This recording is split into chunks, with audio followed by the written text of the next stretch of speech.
Hey, welcome back to the Real Estate Excellence Podcast, where we bring you conversations with the best agents, coaches, and leaders making the difference in Northeast Florida real estate. Today's guest is someone who knows the community inside and out. She's not just a real estate professional, she's a lifelong resident of St. Johns County here in Florida who has dedicated her life to guiding, teaching, and serving others in every season of life. Before stepping into the world of real estate, she spent years in the classroom as a middle school math teacher, blending structure, patience, and care in everything she did. Now she brings that same clarity and compassion to every transaction, making the process feel less like a sale and more like a service. She also is a passionate mentor, coaching young athletes on the volleyball court and leading students of faith through her church. Whether she's empowering buyers and sellers or shaping the next generation, her commitment to excellence never wavers. Focused on faith, family, and your future, please welcome to the show, Jamie McLaughlin. Thank you. Happy to be here. Yes, welcome. Glad to get you on. We have it scheduled for a month now. Yes, volleyball season I thought was actually going to be over, and today we've made it in the playoffs. Oh, good. Now we have our regional quarterfinal game tonight. I'm like, I told him let's push it on. No, we got to get it today. But Murphy's Law. Yes. My wife told me yesterday something. She goes, I was hoping to have this a little off this week, and all of a sudden woke up Monday morning and the phone's blowing up. Yes. Right, another listing conversation with another customer. Jamie, give us. I want everyone to know, because Florida is a very transient state. Yes. We have a lot of. We know down south. If you wear a Yankees hat, you're in New York City, because we know a lot of our New Yorker friends. Live all over the state of Florida, actually. Yes. I'm from New York. I was born in New York, but so I could say that. But you moved here at a very young age. Yep. Moved into St. Johns County. You've seen it grow. Tell us a little bit about. I know we were talking pre-show with Tom a little bit. When you first came here, what St. Johns County was like. And blend that a little bit into your ability to express that in to your buyers and sellers that are coming from out of state. Okay.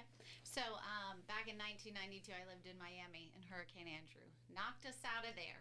Yes. So my parents decided we like Florida, but we have to get out of the hurricane alley. So we moved up to Jacksonville. I was 7 at the time and have been here ever since. I went away to college where I met my husband at FSU, and I said, come on back to Jacksonville if you want to marry me. So I have been here my whole life, basically. Where's your husband from? I can remember. He's moved all over. He was in Alabama, and then he was in Washington and Tennessee, and then his family actually lives here now. So all of the family is within 3 to 5 miles of each other, which is awesome. But it has been crazy how much growth there has been. When I started school, there was only Julington Creek Elementary School and Switzerland Point and East High School were the main ones. Right. And it's crazy how many schools are everywhere and how fast the growth has happened. That's what Tom and I were talking about earlier. Remember when it was a dirt road down here? Yeah. And there was only, one store. It was the Food Lion and all of that. So, but it's been helpful to be raised here to know the ins and outs of the area. There are neighborhoods that have been built, and I'm like, wasn't that kind of a swamp? So I can kind of point people in the right direction as well of what areas fit their specific needs specifically. Well, I don't think people actually you realize it because you've been here long enough. Yep. All of St. Johns County is really, you have to bring in fill.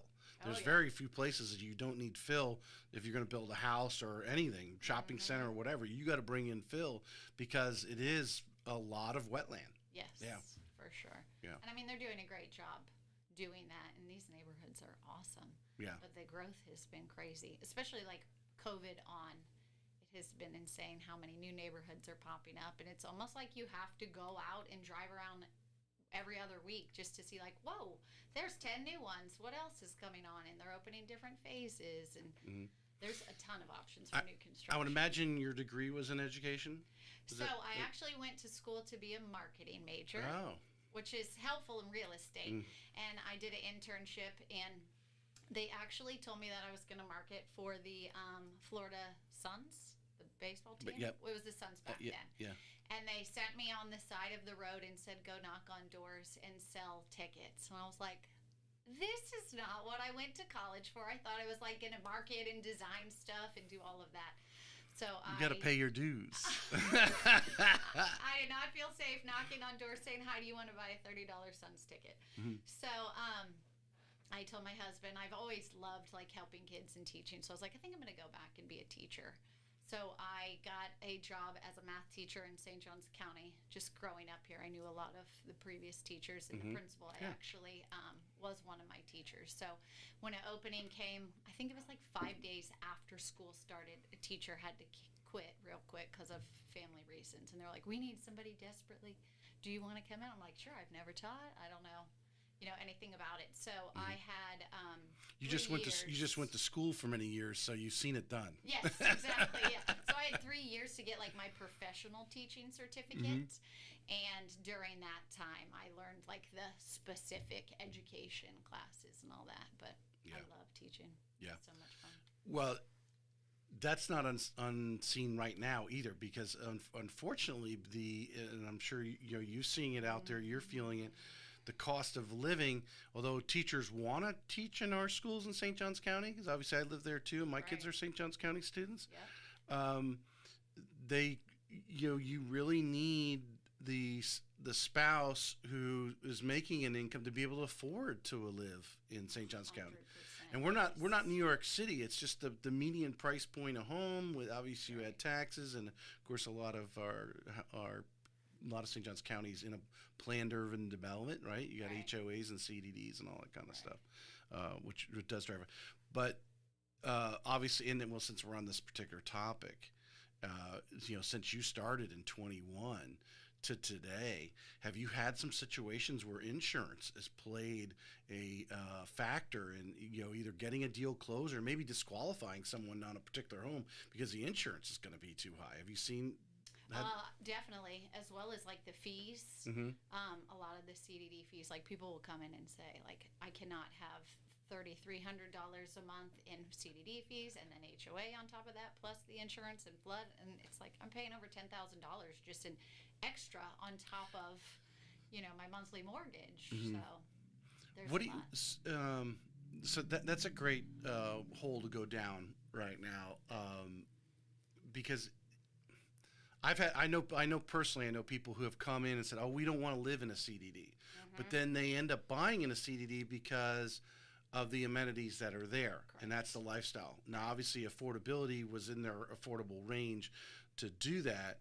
But some of these communities, and obviously, over the last 3 years too, the cost of everything has gone up. So those CDDs, just like a county maintaining the roads, the cost to do a road 5 years ago versus doing it today, that has all driven all these different, fees to certain different levels that have, cut people off. Right. Yeah. Yeah. I mean, I do feel like it's buyer specific. What are your priorities? Do you have kids? Are you going to be at the pool all the time? Let's do the CDD fees where you don't have to maintain your own pool, because that's expensive too, as far as your electricity, if it's heated, and your chemicals and all that. So I think that there's quite a bit who see the value in all the things if they're going to use them. And it hasn't been too. Like Rivertown, for example, families love it. And they're like, I don't care what that costs. I can go to the gym there. I can go to 3 different pools. I feel like I'm at a resort sitting on the river. Right. So they can kind of cut out some other things like gym memberships and their own pool. Yeah. So it kind of is net neutral there. Yeah. No, I agree. I heard yesterday there's quite a few homes right now.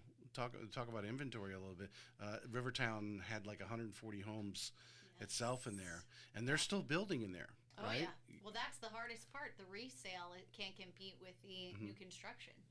Yeah. Because they probably bought at a higher price point, and they're offering so many incentives as far as like your rate buy downs and $30,000 in closing costs and things like that like resale.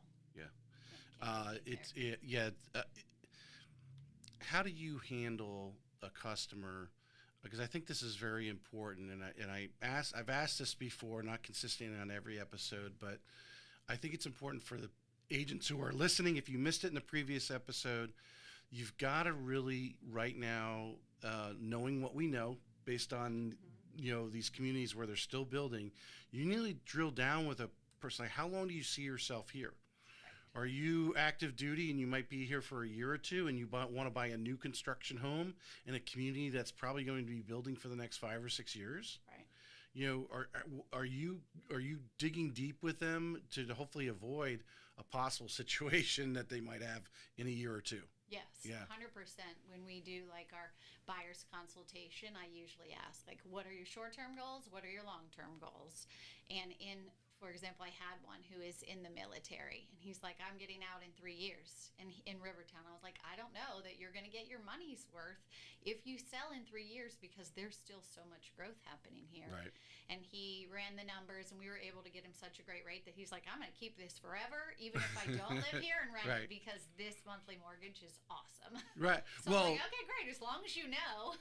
Well, so yeah, he planned it out, and he saw Right. himself. Well, if I don't live here, I'll just make an investment property because I got a really low rate, and I can turn a little bit of cash on it Right. over time. So that's a winner. But I think sometimes agents who are not as, I don't know if they're confident, lack of control over their buyer, but to ask a few extra questions, because when it goes to, hopefully they call you when they want to sell it. Hopefully it's not, hey, and I think you and I could probably rattle off 5 or 6 neighborhoods right now where they're having a huge hard time Right. selling existing homes because of the obviously incentives and the price point of the builders are not rolling in it right now. They're you might see their number of sales, but it's because they are really running on thin margins. As that's the only thing I could see.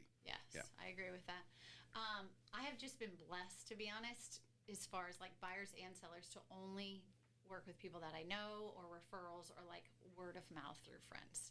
So it's almost like I feel more invested because I have a relationship with them. Right. I'm like, I want to make sure, like, I want to be your friend forever. So I don't want to be in this situation where in a year you're like, why didn't you say this? So you can have a little Jamie?" more frank conversation. Exactly, yeah. Yeah. I'm usually coming, I'm like, listen, I'm going to say the hard things. Or like when I'm selling your home, I'm going to give you the hard feedback that might hurt your feelings a little bit, but this is what buyers are going to say, kind Right. of a thing. But I'm saying this lovingly because I want what's best for you, you know?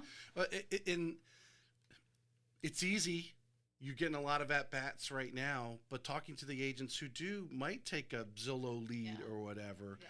you have to, would you agree it's important to be the professional, and sometimes you got to tell them what they need to hear, not necessarily what they want to hear. Yes, 100%. Yeah. And yes. and then there's a tactful way of doing that. Right. But obviously telling them some stories like, we get, hey, in the last year we're seeing homes sit. People have to take losses on homes because they got moved out of the country and now they got to sell. So they're like, whatever, we put 20-30% down, so we're just pay off the mortgage, and they're eating that $50, $60, $100,000. Maybe not, hopefully not that much, but they're Right. eating some of that just to get rid of the house and get that off their Yeah. report. We had one in my neighborhood. It just closed 2 days ago, and they bought it in January for $750, and it sold 2 days ago for $640. Oh, my heart God. breaks for those people. Why'd they have to leave so soon? I have no idea the situation, but I'm like, Right. gosh, that Yeah, was that's not a good investment. yeah, exactly. So, so the point I think we want to get across is, agents, you're learning this. I think the average agent's probably got less than 5 years in the business right now that's out there actively. I mean, Right. obviously we've got some senior agents, but average time in, and so you're seeing this right now. Take note, and so you can better educate your buyers and strategically, put them in the right area. If they have a long-term goal, Right. not really a big deal. Well, and I think it's easier to have the hard conversations up front so they know, versus being halfway into it and then being like, wait, I didn't even think about that. Especially like with listings, I usually am like, it's going to take a little bit of time, versus saying, we're going to sell this next week. And then when it doesn't, it's a harder conversation Yeah. to have, and go back, okay, well, you said it was going to be faster. If I set your expectations properly from the beginning, it's a lot easier to. 100, Navigate that. 100%. and it goes. Let's drill down on it. I always like to get everyone's little ideology on it because every transaction's different. You've been in the business about a little over 4 years, if I remember correctly from your LinkedIn. And if you don't have your LinkedIn up to speed, and if you want help, I will help you with that. Give me a call, agents that are listening. If you go to ChatGPT and say, "Hey, I need to create a LinkedIn account," or "I have a LinkedIn account, I need to make it better," it'll walk you through it and give you a bio and everything. Yours is decent, but you'd be amazed how many agents that are out there right now. It's still talking about their old brokerage, and now they're at a different brokerage and they haven't updated it. Yeah. And I believe LinkedIn is a very simple. You want to set it, don't forget it, but you can set it and they don't have to do much often to it. But I think posting on LinkedIn is important. We were talking about blogging earlier. You want to start blogging, there's a little section under your bio for a newsletter. I use mine all the time. You'll be on there because we'll talk about the show, and I'll create a blog and stick on there about how great Jamie is in St. Johns County. And but you can blog on there, and people are going to see people will see those articles, and it does give you. But anyway, get off my LinkedIn tangent there. I think that's one of the biggest, simplest things that every agent needs to do, because where you're getting referred, but you might be referred to someone who you actually don't know, right? Your friend refers you. Doesn't mean they're not going on to LinkedIn, YouTube, whatever, and searching who Jamie is. Who did my friend just refer me to? Yes. Right? 100%. And having that backed up. Yeah. All right, I got off on a slight foreshadowing, setting expectations. Yes. You're going in this buyer consultation, and in this case, you said you referred a lot, so a lot of times there's already a common ground, right? You know this particular person, and you treaded over some of the same turf. What is your ideology when you go in there? So this is called a buyer's consultation. What are some of the things that you're going to that you really focus on making sure you foreshadow, you set the expectations on up front in that first 20, 30 minutes that you might be talking to them? I would say I'm trying to get a good feel of exactly what they're looking for, first of all. Typically, if it's a couple, they're looking for different things. So trying to find like the happy medium, setting the expectations that we have like a dream list, and then we might need to come back to reality based off of what your price point is. I think it's super important for them to talk to a lender first, because if we are not even in the right ballpark price point when they do their monthly numbers, like we're wasting our time looking at these fancy houses when we can only afford, something in this price point. So always I'm like, have you spoken with a lender? And if you have not, you need to do that first to know exactly what budget we should be shopping in. I find a lot of agents are kind of shy from asking just some of the basic stuff that a lender's always going to ask. Yeah. Obviously, I've been doing it 20 years, and how much money are you going to put down? Yeah. Where's that money coming from? Because obviously that might expose that they're selling another house, right? Right. But to know some of those basic parameters in conversation, so you aren't caught off guard when they're done talking to the lender, and the lender calls you back and says, well, we need to find a house where the seller's going to pay all the closing costs because they don't have any money. Right. Yeah. Yes. Yeah. No, I feel like that's super important. And I usually go in ahead of time, like, what's most important? Oh, it's your monthly? Okay. Have you run something lately to see at 6 or 6.5% what you can afford with that down payment? Because in your mind, you might think $500,000 and it's really $350,000. Right. By the time. Yeah, I really that's another thing I think to educate those that are out there, not that you haven't been told. It's really the payment that is in there, especially right now. Yes. Where, for years there, when I worked for one of the major builders in town, $2,000 payment, taxes, insurance, no big deal. Now we're getting paid, $3,000 payments. Yeah. That's a totally different ball game. That's being generous. Yeah. I feel like we're more in the 3 to 4. Yeah. Well, that's basic. Yeah. We're 3,600 always seems to stick. Yeah. And where does that play in their grand scheme of things? They may actually be, because we can approve them, many people, for more than what actually is comfortable for them. We don't, because you and I don't know how often they go out to dinner. Well, I eventually find out what their car payments are. The other things they like to do. We live in Florida. They go. How many times they going over to Disney World? We know people practicing like they go over there every month, right? Yes, for sure.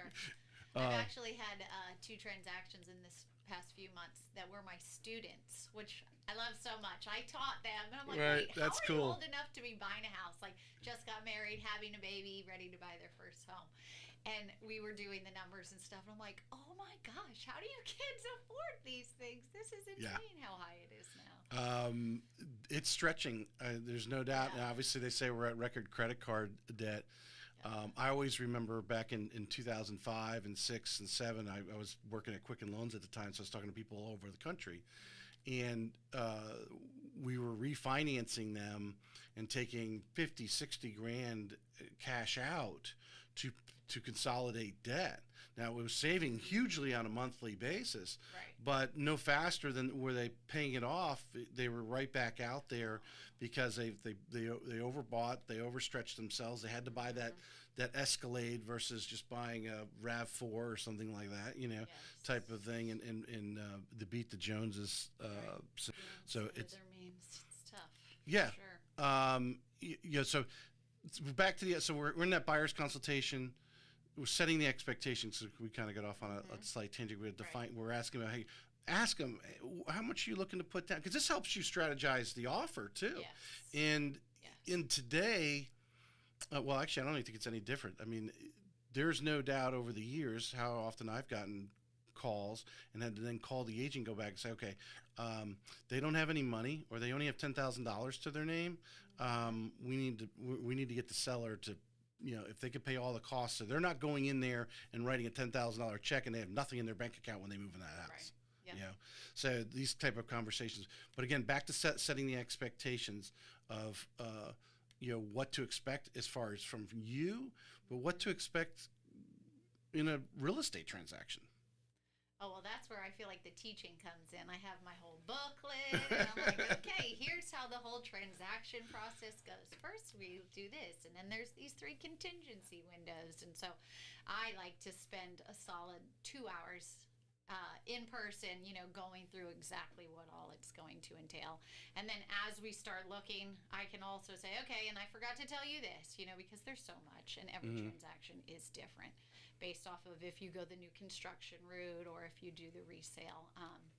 And also how to structure offers. Like, I just had a FHA and they only had the 3.5% down. I'm like, well, then we need to find somebody who's going to be willing to pay the closing costs, and offer a concession for that. So there's a lot of different stuff that really, I think it's just like the constant communication and as things arise, talking about and just setting the expectations and teaching them really how it all goes. What have you found, because like you said, every transaction is different, so you're learning,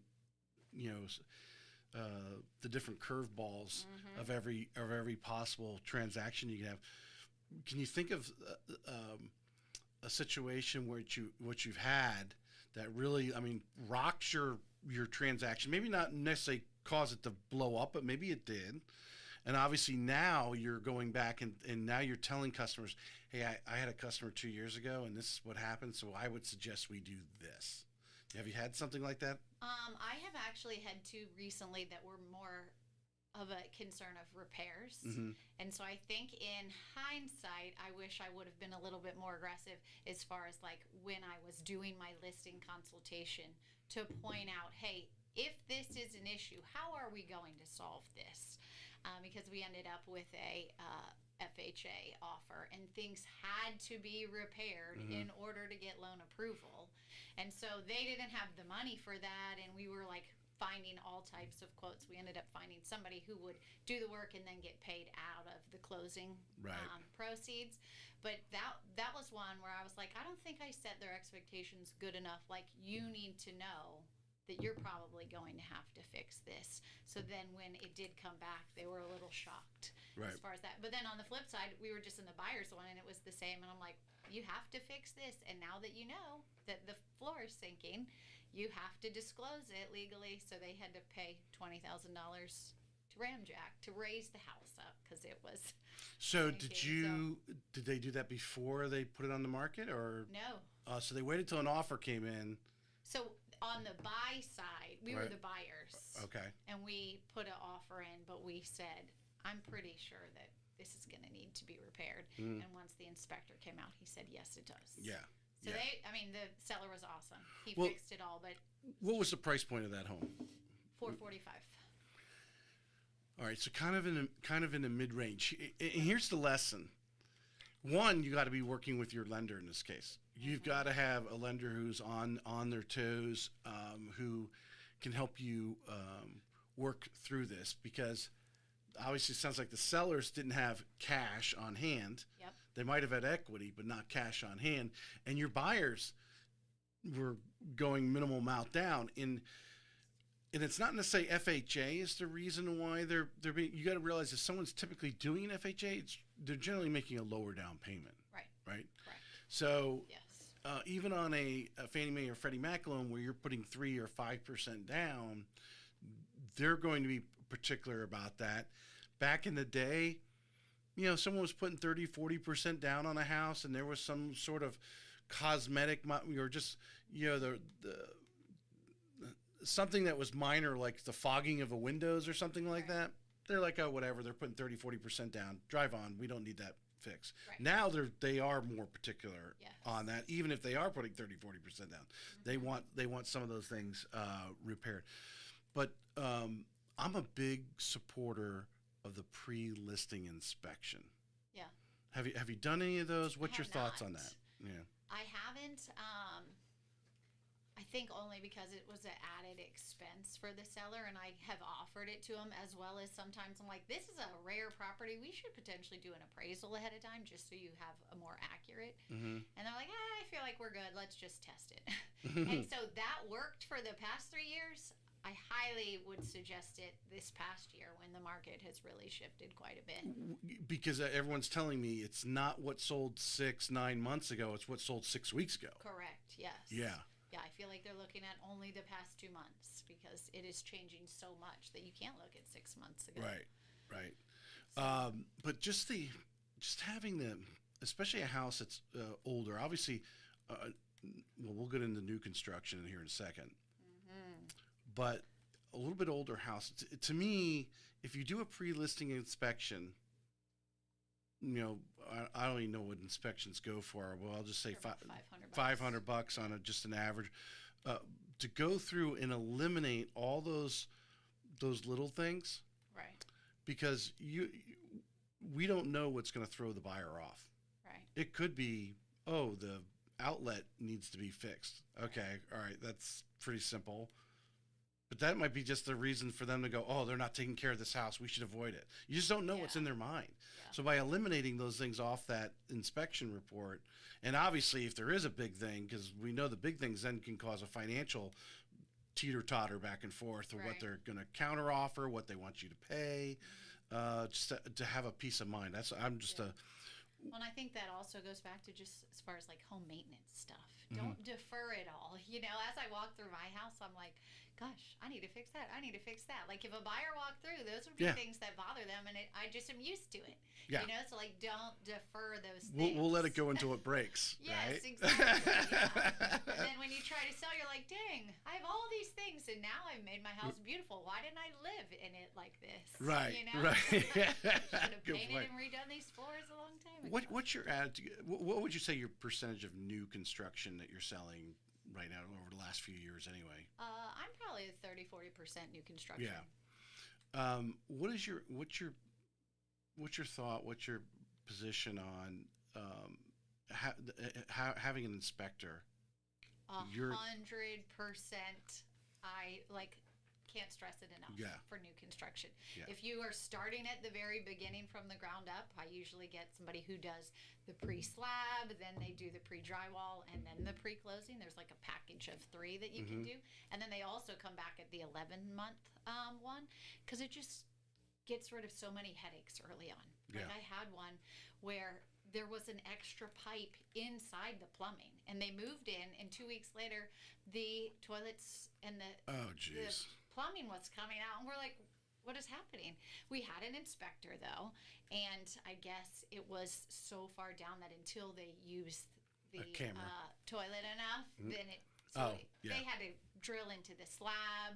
They had to go and cut this pipe. I mean, it was crazy. And I'm like, had we started a little bit There was a earlier, pipe within the pipe? Yes. So someone was transporting the pipes or whatever, And put one pipe into a bigger pipe, and they never realized it was in there. They did not take it out when they did it. So I'm like, man, if we would have had that pre-slab, maybe he would have found that ahead of time. So to those out there listening right now, and maybe we cut this as a reel. Hopefully this comes out good. We cut this as a reel. The cutting into the slab, that doesn't make you feel good. Correct. That's like taking a car that's 6 months old and having to take the engine apart. Yes. I mean, you don't feel good about that. Right.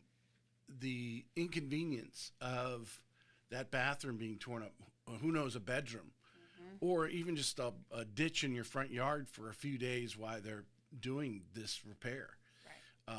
And then having people around your house when you got to go to work and that sort of thing. It's those are all just feelings right there. But right there, the value of that, the inspection. Obviously, if they caught it, you wouldn't know that you would ever have pain, right? Right. Exactly. Yes. But you've seen the pain, Yes. so you can express that to your buyers. Yes. To have that is so valuable. Yes, 100%. I feel like if they could catch it ahead of time, it's well worth the money to not have the headache down the road. Yeah, because these track builders are just I mean. Right. And I mean, the superintendent can only do so much when he has 15 houses. So I don't even blame them. I'm like, they're outsourcing so many different trades at the same time that they can't physically be watching. So you're really just getting whoever shows up that day. And you need somebody who's qualified to go and inspect to make sure they do their job properly. It's almost like, you think of that, the superintendent of the neighborhood. That's for, obviously for the builder. He's the only one besides the salespeople that are employed by the builder. Correct. The others are all contractors that, hopefully they do regular work. They're working for the builder all the time. That's their goal. They would love, have that thing. But to me, I was just thinking, obviously with our government closing, they keep talking about air traffic controllers and all that stuff. That superintendent's like an air traffic controller. Yep. He's got all these different contractors coming in all the time from all different directions. And he cannot be out there to make sure, I've heard one where the plumbing for the toilet coming through the slab was too close to the tub. Okay. So you could not, when they actually go and put everything down, you couldn't. Yeah. So what do they have to do? They go into the slab and move that pipe over. Yeah. And again, you're going into the slab again, another opportunity for, future issues that you might not see for 4, 5, 10 years. Correct. Yeah. Type of thing. Yeah. Well, and they don't care except for their own trade. So it's like the painter comes in and they did their job, and then they drip paint on your cabinets, and now the cabinets are dirty, and then I'm like, oh gosh, yeah. We all only care about ourselves here. Right. Which is why I would suggest having a realtor so much for new construction. I think a lot of people are like, oh, it's fine, what could go wrong? When in reality, I think you need it almost more for new construction than resale, because I am out there. And I have some clients who call me the DBG, the designated bad guy. So like, we want to stay in their good graces, but Jamie, this is not acceptable. And I'll go out there and I'm like, no, we're not going to buy a $900,000 home where this is, having this issue. Well, I remember back in 2020, going into 21 and pretty much through 21, the builders didn't want to have anything to do with a real estate agent. Now they're out there begging you, bring people over, we're going to give you a bonus, type attitude. But you're 100% right.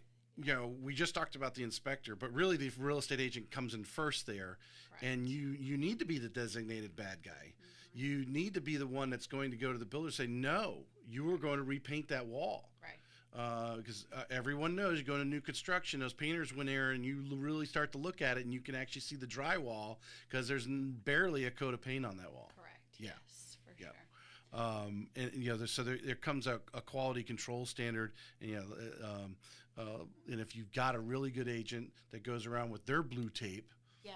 I saw some agents the other day. I thought it was great. They were blue taping before their customer actually showed up to do the walkthrough. Yeah. So that I think is important because it takes a lot of pressure off the buyer themselves that you're going to go in there and you're going to see a bunch of stuff, and then they can come in, and if they see something, we can add to it. Right. But it's not all on them. Right. Yeah. And usually we have a great relationship with the superintendent. So if I pop by, I'm like, hey, this is wrong. And don't even let the seller or the buyers know sometimes. You know, like they fixed it, and then I will tell them, hey, I saw this already. He already prepared it. Look at how good that is. Yes. You know, to take them out of that, because it is stressful for them to be like, wait, we're spending all this money and this is breaking, you know, or that wasn't done right. Well, like everyone has this limit, whether, you know, if you're kind of critiquing someone and they did 10 things bad, and you're like, there's 10 things here. I'll just tell them about 3. That way I don't upset them too much. If I tell them 10, they'll blow out. Type of thing. Yeah. So, but regularly stopping by. Do you regularly stop by your new constructions? Yes. Just periodically going by? Hey, I'm going to go in and see what's going on. I usually go by every week. Yeah. I mean, unless it's super far away, then I would probably go every other. But I had one that was 5 minutes away, and I would drive by it several times a week. Yeah. Be good friends with them. How are you? Make sure everything's good. Well, it goes to your attention to detail. And then obviously, as soon as you leave there, you're calling or messaging your customer saying, hey, I stopped by the house. I noticed they were here. Looks like tomorrow they're going to do this or whatever. And it lets them know you're on top of it. Because I think that's the attitude, and I think you'd agree with it, the attitude that they don't need an agent is they don't know that, you know, you would be doing that. Correct. And a lot of agents don't do that. Right. Therefore, what I saw when I was with the large builder, I felt a lot of times the agent was almost dropping them off there, like they were dropping in, you know, at the daycare center. They were dropping their customers off at the model, and then just figured the site agent and everything, you know, it's all handled by the builder. I'll just step back over here and you know, hey, we'll close in 6 months when the house is done. And Interesting. yeah, That's not me. well, yeah, We are in it together all the time. Well, that's the importance of clients out there doing their due diligence on agents that are going. You know, they should be asking. We're going to look at new construction. What are you going to do? They should ask you. What are you going to do for me? Yeah, absolutely. Yeah, I agree with that. Yeah. I think all buyers and obviously sellers should interview several agents. Like, what is your standard protocol? What do you do here? And see what is your best fit, because not everybody works well together. So, right. Well, it gives the opportunity. The agents shouldn't take it as they should take it as a buying sign, actually, when they start asking you questions. Yeah. Hey, well, we're going to buy a new construction home. What are you going to do during the 6-month build time? Right. Well, you're going to be stopping by. You're going to be obviously review the plans. Right. I know an agent dearly that had a customer who was buying one of the last houses in the subdivision, and wanted the house turned so it was facing the retention pond versus his neighbor. Yeah. And they built the house the wrong way, so all the windows are facing the neighbor. The garage was on the side of the retention pond, and they got out of the deal. But it took that agent fighting with the builder, saying, "Dude, you guys screwed up." Right. And because the guys in the office, they're not out there in the subdivision; they're just looking at the plans and stamping. Yep. Yeah. So we had one where the AC had to be on the back, and we were building a pool through the builder. I'm like, you're not gonna have AC right there on the patio, like overlooking right, the the pool. noise. They're And like, we don't have room for it on this side. I'm like, we are not buying this house unless you move it to the side. So figure it out. And it was like a month and a half of going to the county to get approval and changing this. And we got it to the side though. Yeah. So they're like, I didn't even think about that. I'm like, yeah, we would have been halfway in. Everything would have been done. And when they put in the pavers, we would have said, oh no, we have an AC sitting right here next to our hot tub. So. That's important. Correct. Yeah, that will. So If plans are huge. whether they might not bother the buyer that's bought it, if they actually accepted that I know my wife. If we went out there and we were looking at that house as a resale, and we were looking at a house and they go, oh yeah, it's a great pool, but the air conditioner's right here, we're out. Correct. Yeah. Yeah. So it devalued the home there. Buyers versus sellers. Where are you at approximately? If you about 50-50, or were you? I'm probably more like 60-40, a little bit heavier on listings. Yeah, especially right now. Does it inventory go up? Everyone seems to be, at least the top agents are leaning more, obviously, towards listings. You're getting regular listing appointments. Yeah. What's your attitude right now going in and speaking to them? Someone listing their home right now, with inventory still, it seems there was hints it was going down, but then I'm hearing stories, no, it's not. I think really good homes in the right location, the right neighborhood sell quickly, priced right, of course. Yes. Everything's got to be priced right. We know we can leave that as Say, common denominator. That is the common denominator. Are you listening to my suggestions as far as price goes? What's that conversation like right now with today's business in setting expectations for the seller? How are you breaking that down with them? I think it's always a balancing act of like time versus money.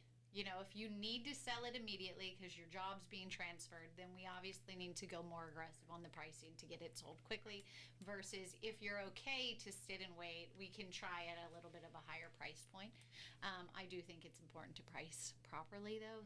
If you shoot for the moon and then it just sits and sits and sits and you slowly but surely drop it, I don't think that people are even going to take a look at it once it's sat on the market for too long. So as far as my listing, consultation, and appointments go, I really focus more on the marketing, professional photography, videography. Like those are the things that sell the property, because if they're not going to even look at it because the photos aren't great or the videos are great, you're missing out on so many people.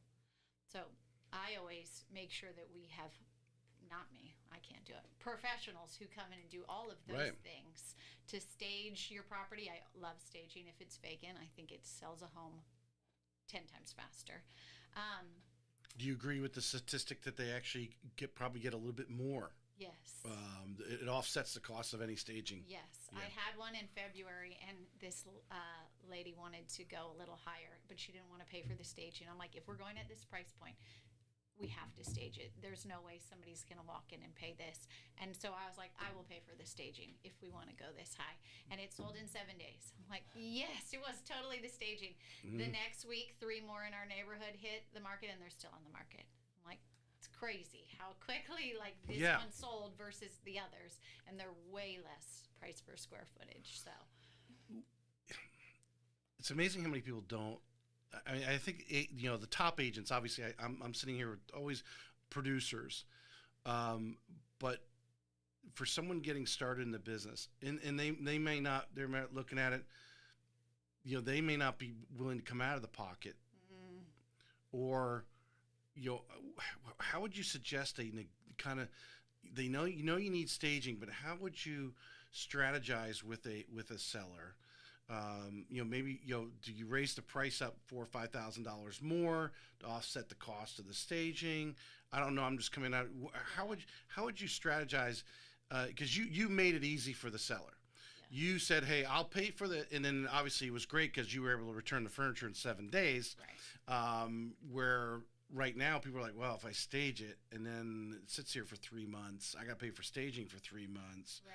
How do you rationalize that? How would you approach a seller in that negotiation? Well, I think it's important if they're going to listen to my suggestions as like the trusted professional.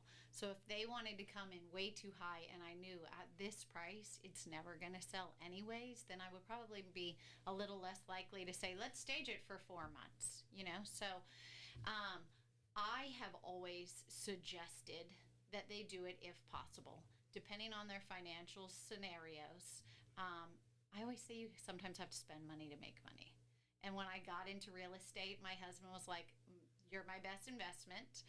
And so here is a large sum of money, and you just go do whatever you need to just get a website, start all the things, and do it right versus doing it, not fully and not getting great results. So in that instance, I'm like, if you're not willing to do it, I feel like that's what's going to sell. So I'm going to spend that money in order to make this successful. Right. If you are pricing it appropriately and you think the home will appraise, I think you could totally raise it up just a little bit just to cover those costs. But I think the most important part of staging is for the photos and video in like that first month.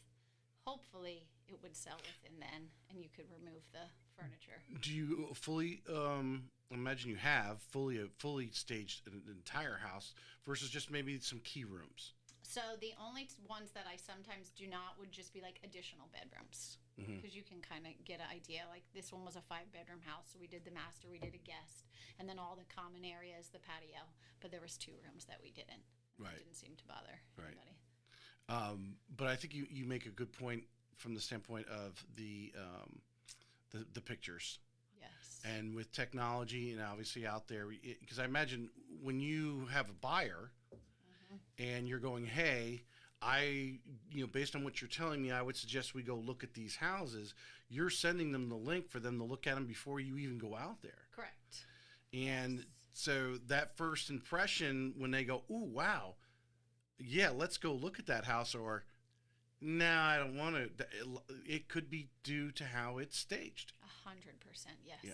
It's crazy. Like buyers don't have great vision to look beyond like older furniture or brown trim, and I'm like, you can paint that trim white and it would be beautiful. It's not your couch. It's like, no, I don't like that. I'm like, there's so many things you could do. Don't say no, Right. Because the bones are great, but it really is so many people, and with the inventory so high, they can be choosy. So it's like, no, I don't like that. I'm not even gonna look. Right. Right. You got to dress up. All right. Correct.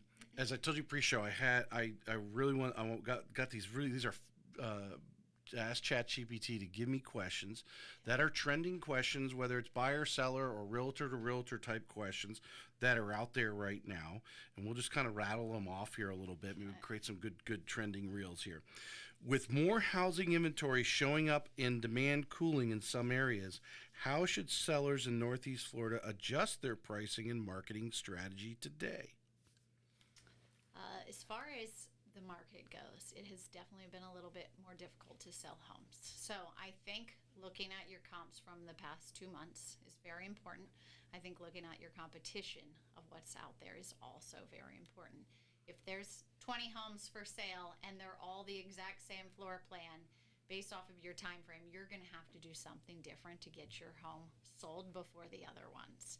And so I think it's appropriate for the agent to go walk through the other homes to see how yours compares, based off of the upgrades and things like that, to make sure that you're pricing it right. But it really does come down to price, and are there any key features that set yours apart from the other homes? From a lender side, would you recommend, or when you're having that discussion with the seller, to build in some concessions? Obviously, you got to figure out the real estate commissions and that sort of thing. That's obvious, but the seller incentives to build in, to be prepared to pay maybe some seller costs. Now, maybe they end up not asking for it. So if they don't ask for a lower price, but generally if they're not asking for it, they ask for $5,000 or $10,000 less than what you're asking, just to ask you that, right? Correct. Yes. So you have that buffer in there, but also put one out there for the loan officers out there, the agents who get with the loan officers. There's ways they can structure in there too, to put a little, maybe a little lender incentive, pay for the appraisal, or if it's a larger purchase, or there, several thousands of dollars to help out in closing costs or whatever, it may be, to get those things, put those ducks in a row so you have them when you're actually, maybe you hold those cards, or maybe you put those cards on the table, say, hey, they're willing to pay 3% towards closing cost, and the preferred lender is willing to give you $1,500 or whatever. Right. So in order to build that in, I think it really depends on what you think the home will appraise for. Because I don't want them to price it super high then to cover those costs and then it not appraise. So it really is a balancing act. And what we have done before is, like, on a separate document, when people would go see it, I would share this document to say, hey, we're going to give you $5,000 to $10,000 towards your rate buy down. Let me show you why it's better to take this for your rate buy down versus just closing costs. Because if you put this here, it's going to change your monthly by $300 or $400 versus $50 by taking $10,000 off of the purchase price. Right. And I think, like, seeing that visual is like, oh, okay. Yeah. And it also depends on where rates are, but like when rates were higher, that was one of my number one things we would suggest, like, buy the rate down and it will save you so much versus $10,000. Well, and anyone sitting out there with a house sitting right now, you call your lender. We have a product here to throw a little bit about a planet, a little commercial, but where we will actually take the contingency out of the picture. We will make an offer on their home and then still give that agent, even after they moved into the new home, because now this home is taken out of the debt ratios, so now they can buy the new home. We will still give the agent another 120 days to sell that home. Oh, We don't want nice. the home. If they end up 120 days go by, 130 days, and then it's not, then we will buy it for that, percentage of the dollar there. Not the offer they want, but it will still give. If they think they can get rid of it in the next 4 months, it can help them. I just helped out a great agent here, Wendy, and actually, what ended up happening, it allowed her to get the offer in. Yep. Got it accepted. They had a scheduled closing date. We talked to the agent down where they were in South Florida, and he felt, oh yeah, for sure, I can get this sold in 120 days. I'll get it done. About not even, I think it was probably about 10 days. Well, no, it was actually probably closer to about 3 weeks before the actual closing date on the home here in town. They got a cash offer. Oh, And nice. so they ended up actually selling it. And then, 2 days later, they closed on the home here. But allowed Wendy to get the sale versus they were going to go rent. Yes. So, That's awesome to have as a buyer if you have to sell. Because a lot of sellers are like, no, I don't want to wait around. It's taken me this long to sell my house. I don't want to wait 2-3 months for you to sell yours before. And if it doesn't, then I'm back to square one on the market in 3 months. That's a lot of wasted time. And there is bridge loan products out there that are available that are a little friendlier that we can help bridge the gap for those who needed the down payment for that other house too. So we do have that, assuming the other house had some equity in it. Yes. All right.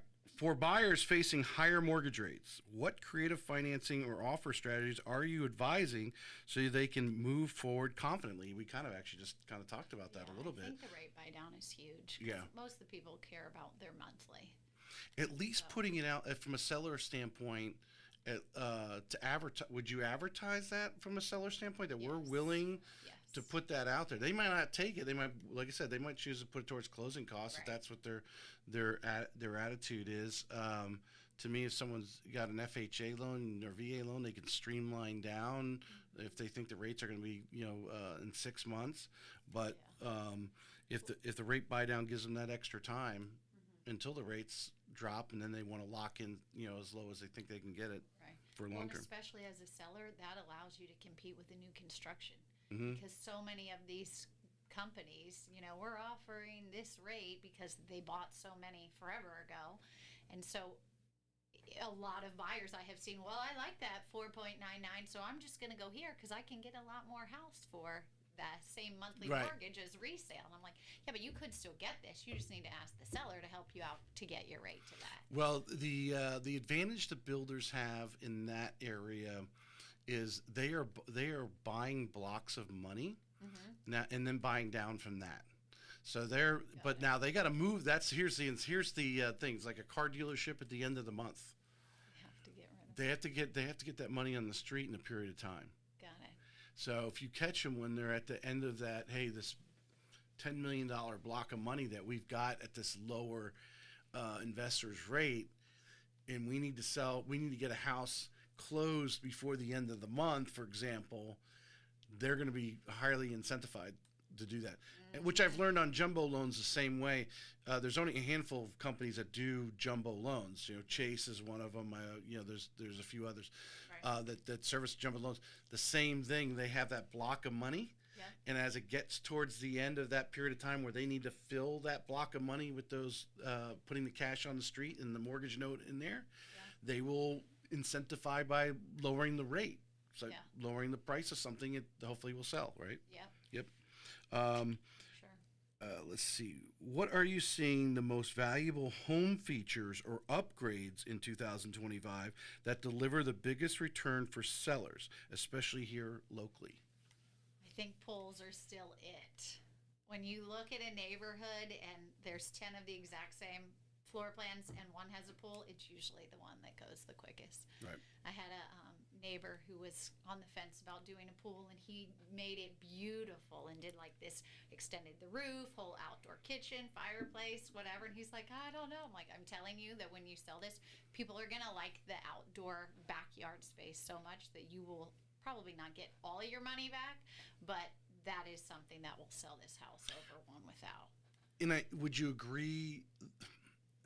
Well, here in Florida, I think we sell lifestyle too. Yes. And 100%. hopefully you're going to enjoy that backyard. Correct. But now that it's there, even if it has to be cleaned up, maybe a new grill put in before the new buyers buy it, it's still there. Yes. And you enjoyed it for that period of time. What was the value of that while you were here? And then hopefully you'll get most of your money back, but to get a dollar for dollar return, not likely, but like you said, it'll sell quicker. It's definitely the outdoor, the yard space. I think a lot of people are wanting more. Like, you can change anything in a home, but you can't change your location. So if you have a bad lot, I'm like, you're backing up to somebody and it's like a fishbowl here. We're going to have to come down on the price in order to sell this, because this other one, where you want to be priced, has a beautiful, preserve to Lakeview. It's not the same. Since you've lived in St. Johns County most of your life, and you remember when some of these 4-lane roads were dirt roads. Yes. Now we got this expressway coming in. We do. Right? Some agents won't, I know, just again, because they're not confident, they don't have the control, be upfront with their customers saying, hey, because the customer doesn't know. Hey, just want to let you know there's going to be a freeway going through here. Or researching who owns the lot that's, because many of these, how many stories have you heard where this is a preserve they told us no one else would build, and all of a sudden 4 years later they're clearing the trees out for either another neighborhood or Walmart, for crying out loud. 100%. I tell every single person, if there's a tree behind you, it could be cut down. Even if it's considered conservation, they could rezone it. It could be cut down. So are you sure that this would be okay, kind of a thing? Like, is there any space? Because even like on Roberts Road, some of these, 2-acre single plots are now trying to be neighborhoods. And you're like, wait, you could fit 5 houses in there, so they're going to try and do it. And thought it was woods. Yeah. So yes, I live on the St. Johns County property appraiser and look at behind and who owns that and what are the chances and is there any development? Like, the helo surrounds my entire neighborhood. And for the agents that are listening, it's important. And even reach out to Jamie and ask her what she's doing if you don't know how to find out this information. But when you give the buyer that information, I think you're strengthening the relationship. That, hold on, this person's forward-looking, as you mentioned in your what's the phrase? Faith, family, and your future. Right. You're looking into the future, going, hey, when you go to resell it, because hopefully you're going to call me. Right. I don't want to have to resell it now, and now there's a Walmart back there. Exactly. Yeah. Yes. Yeah. And say, how come you didn't tell me this? Right. Like, I want to lay my head on the pillow knowing that I did everything to the best of my ability. I disclosed everything as if it was my sister, behind the house, and I just want to make sure it's perfect for you. Yep. So I highly suggest doing your due diligence on what could potentially be behind. Given uncertainty around home value trends, how do you help clients decide whether to wait, buy now, or sell now, especially when the local, economic, and regional factors differ? I think it's all buyer specific. I've had some that have kind of put things on hold because their job uncertainty was a little iffy there for a little bit this summer. But I think if you're wanting to stay here and you feel comfortable and like you are not concerned about your jobs changing or anything financially, I say go ahead and buy if it's the right home. Yeah. I don't know that rates are going to change drastically in the next couple years. So if you're renting already, that's just money you're giving away for nothing. Right. I think as a whole, if you can stay for the long haul, there's gonna be equity in your home. Are you in the rents aren't getting? It's not like renting is that much cheaper. No, it's crazy. Yeah. So I'm like, gosh, you're paying $2,800 a month, right? To just give away, and that's when like you're spending $30,000 a year.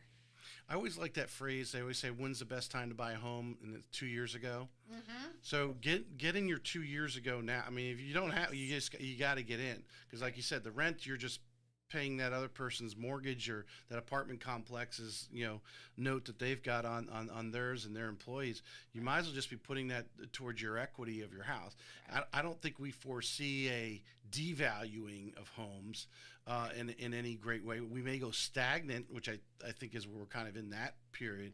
We can go in a stagnant situation, but you're paying down the equity, paying down that note that when if you sell 10, 15 years ago, if you're going to start a family, you're likely in St. Johns County. I mean, we've been in our house 16 years now. Yep. Because we had our kids there, and we have I don't know, my wife, I think I told her as soon as the little one, the last one's out, we're ready to go, like, downsize and cut loose. Go enjoy ourselves. Yes. We don't need a 4,000 square foot house. Don't really need one now. That's why I think it's also important where you buy. Like, is there always going to be a demand for St. Johns County? Yes, there is, because the schools are still great. So I don't think that it's a bad decision to move there. I think there are some other areas that you're like, I don't know, that's a great deal now, but it may not pay off long term. Well, there's no doubt we don't see the, as we did in the latter 18, 19, definitely in 2021, the inter county moves, or even just from Duval. Obviously there's still a lot of people moving from Duval to St. John's, but the where people are like, oh, I live in Nocatee, I don't really like it here, I'm going to move out, or vice versa, that kind of thing going on. They're like, oh, let's, because they're sitting on a 3% rate, 3.5%, whatever it may be, and I go, oh, I'm going to 6.5. Oh, I'll stick it out here for now. Yes. We'll drive to our friend's house. I have so many friends who are like, well, I didn't want this to be like my forever home, but I can't get out of this rate. It's so good. I would buy a smaller house for the same monthly mortgage. I'm like, we'll be here forever. Yeah, exactly. I saw a good question here. Here it is. We haven't talked about this at all, and I don't know what you're doing in this area here, but obviously this is a hot topic. Any of the lunch and learns you guys are going to, or if you're going to, any sort of conventions. I'm sure at United you guys are talking about, how are you leveraging AI, automation, data-driven tools to generate leads, stay ahead of the market? Are you using any of that, even staying in touch with your circle, because you grew up here, so you have a circle and you have a lot of referrals? Are you using, how are you using your CRM? What are you doing to stay top of mind with a lot of those people? I'm not as good as I should be, Mm-hmm. to be honest. I think a lot of agents could say that. Yeah. I feel like AI is insane, and there's so many wonderful things for it that I have not implemented yet.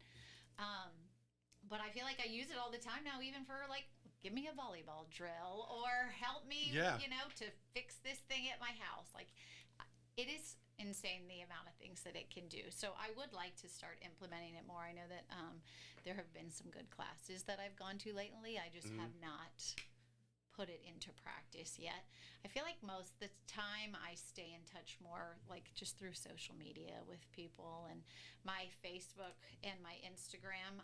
My Instagram is like myself, but also some real estate intermix. So yeah, do have. I went on there. You do have a like mixed, my own a potpourri one. of real estate and your kids and all that stuff. Yeah. Right. So, like, just friends and family and things like that who want to see what's happening in my regular life also see, oh, and I have had so many transactions where it was like, I forgot that you were, and I just saw you posted something, and we're going to sell soon, so can you help us, kind of a thing. So I think intermixing that has been really helpful.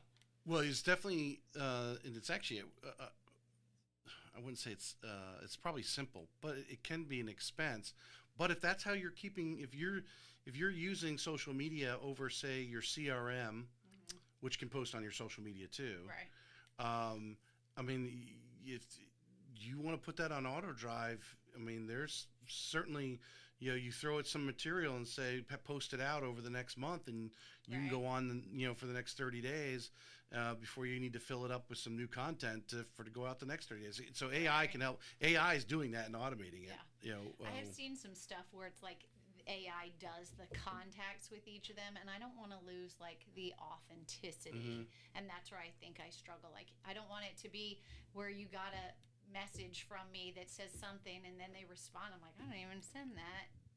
and it's kind of brought up after the fact when I run into them in Publix. Right. So I still like the good old days where it's me reaching out, and you know, kind of connecting to make it more authentic and more relationship based than like. I will say this because I use it for a lot of different things like you were mentioning. Yeah. How do you fix this? I got a error message in the car, or it's making this noise. What could it be? What, you know, you can ask it all sorts of stuff. Right. I would highly recommend everyone goes and puts their vehicle in there, tells it what year, how many miles and everything, and what issues you may have coming up, because you'd be amazed how many of these vehicles have the same issue within 10,000 miles of each other. Wow. Right? So I've used it for that. I passed a small kidney stone a month or so ago. No. I didn't know what it was. I got this sharp pain in my back, and I'm like, what is it? I started talking to ChatGPT. After a few hours, it was like, hey, you know, you should go to the ER. Yeah. So long story short, went to the doctor. That's what it was. But you can talk to it like that, like you're talking to your friend, and it's compiling all this information off from all over. But from the show standpoint, to go back to you like making kind of personal messages for your people, the more you use it, the more it becomes you. Okay. If you want to write more of it and then say, hey, revise this and change the tone or whatever, like if you want to if you're really pissed off at someone, I have used it for an email to a change builder. the tone of this. Like, here are the 10 things that need to be fixed, and I was not being super kind. Make it a little more polite and professional.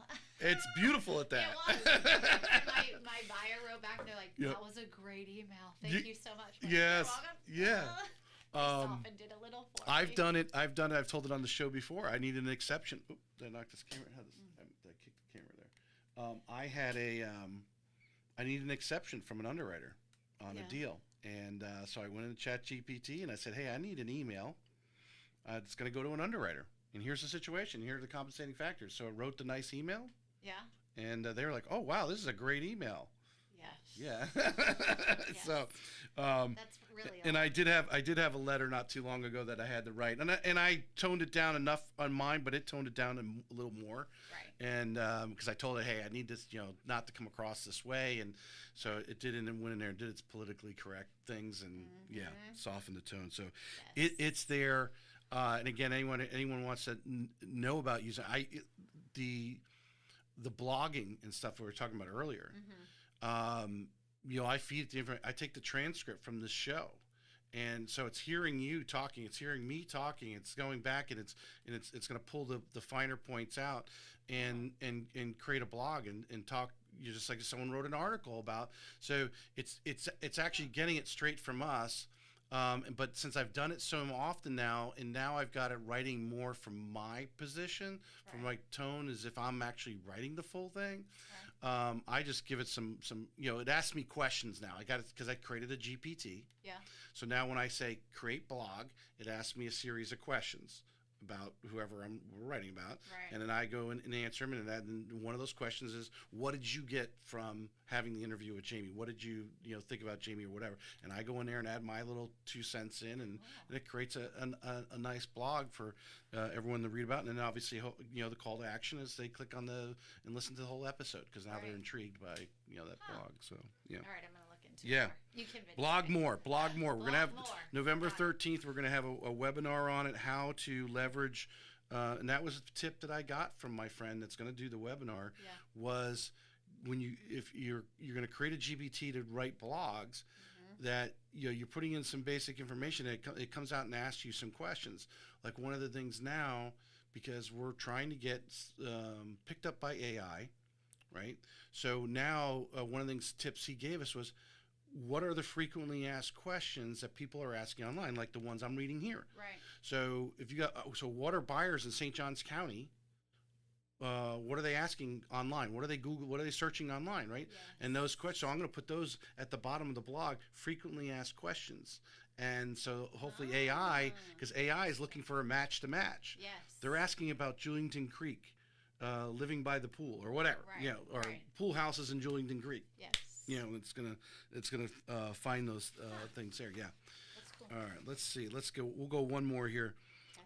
This is a great one. It's actually the went right to number 10. Here's the last one. Looking ahead for 26 and beyond, what local market factor, insurance costs, climate risk, regulatory change keeps you up at night, and how are you preparing your business to adapt? Keeps me up at night. I was told at a network lunch outing last week that everyone, if you have not shopped your auto and home insurance in the last pretty much in the last year, you need to be doing that because they've made some changes and the rates have come down.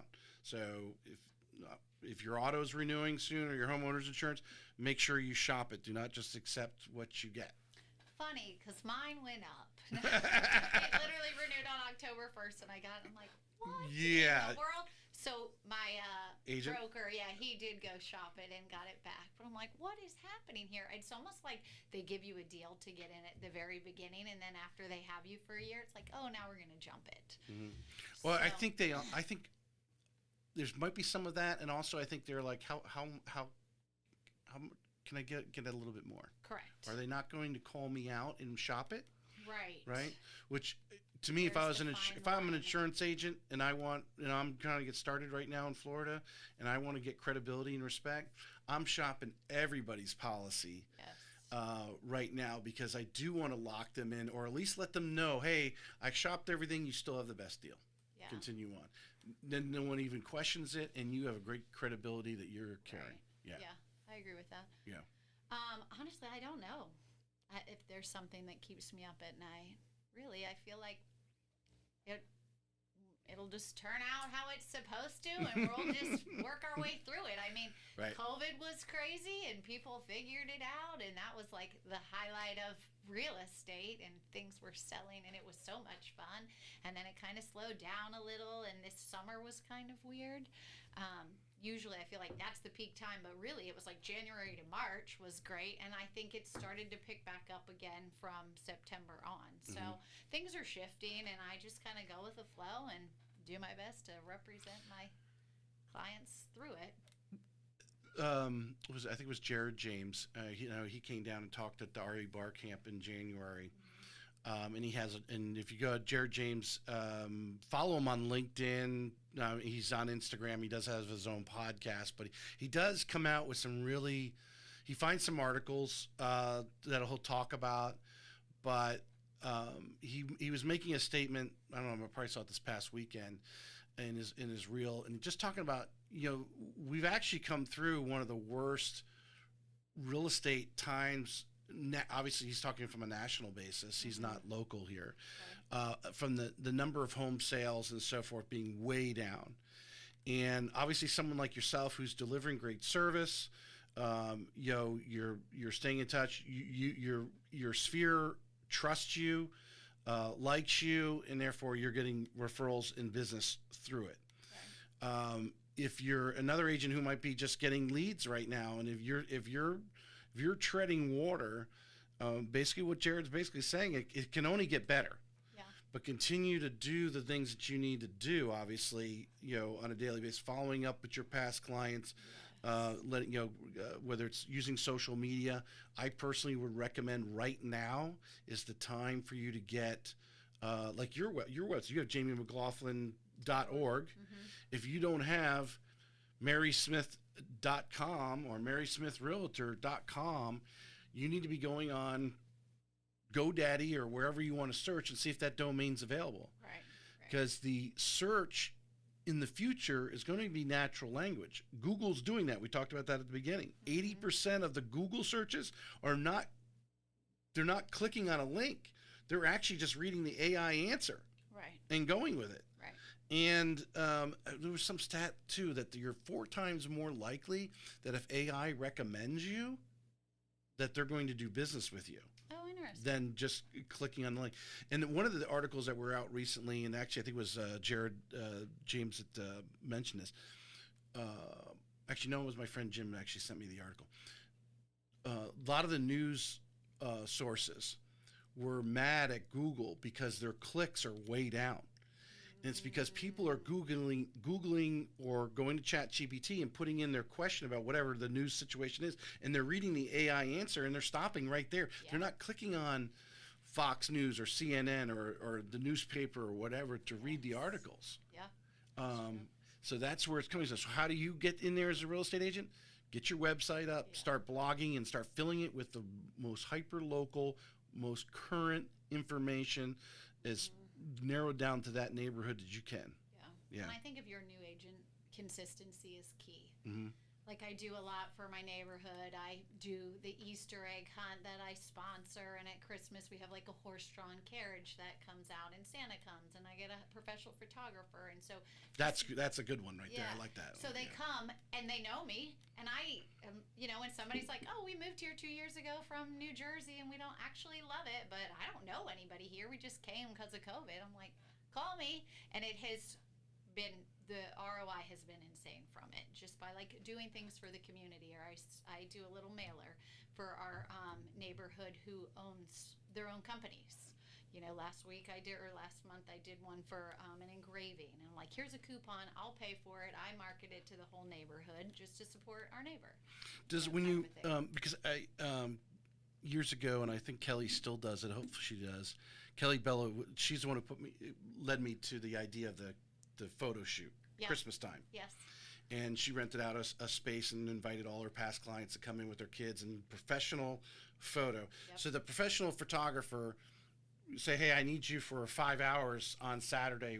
They'll just give you an hourly rate. Yep.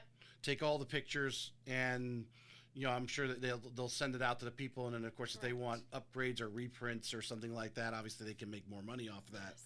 In that situation. And she's actually a neighbor. And so I'm like, and since you loved her, use her. And she has a bunch of neighbors who use her now for all of their photos. Yeah. So. That is such a easy. Yep.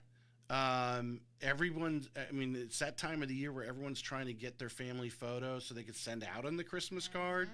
So, where do you often you schedule it like in November? When do you like to do your Christmas shoot? Yeah, it's already scheduled for December 12th. December 12th. And I mark it through our Facebook neighborhood page, and I say you're invited. I get a couple people to help sponsor just to offset some of the costs, but I pretty much cover it. And that goes back to you have to spend money to make money, and that has worked wonderful. Just supporting the community and giving that to them. Easy.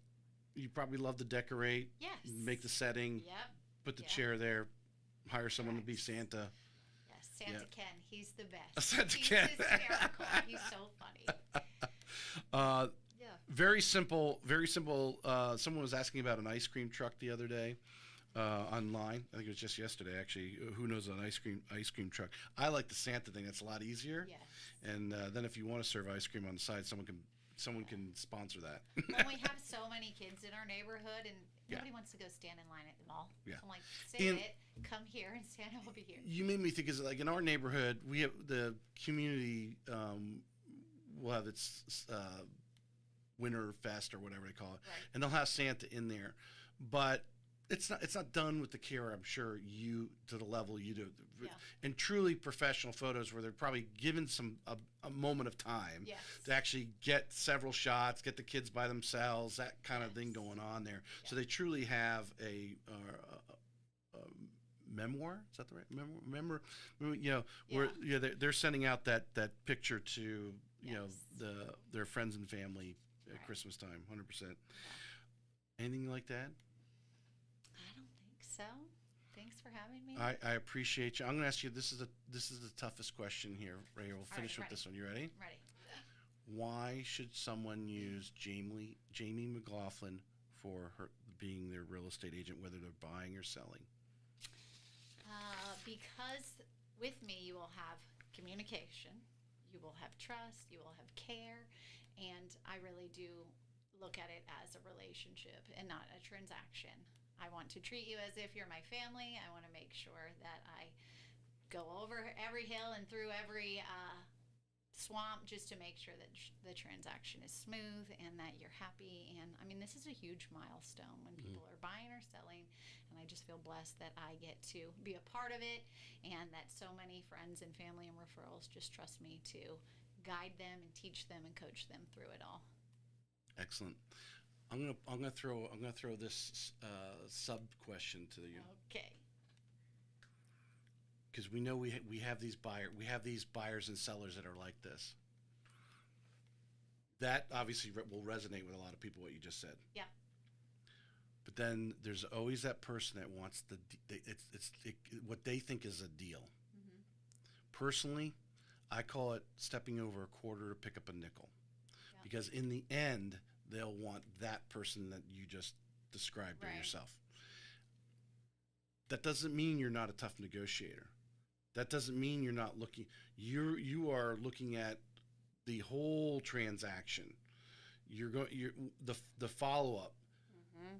the attention to detail, all the things that you mentioned right there could save them thousands of dollars. Right. Where they think it's just, oh, get my offer accepted at this price point, and I save myself $10,000. Well, no, you probably had an agent probably said, okay, if that's what you want, screw you. Your roof sucks and your floor's sagging, but we won't talk about that. We'll just get you that number. And all of a sudden they end up spending $20,000 on stuff they missed because they didn't get the right inspector there. They went with the cheapest person, not the one you recommended, Yes. and so forth.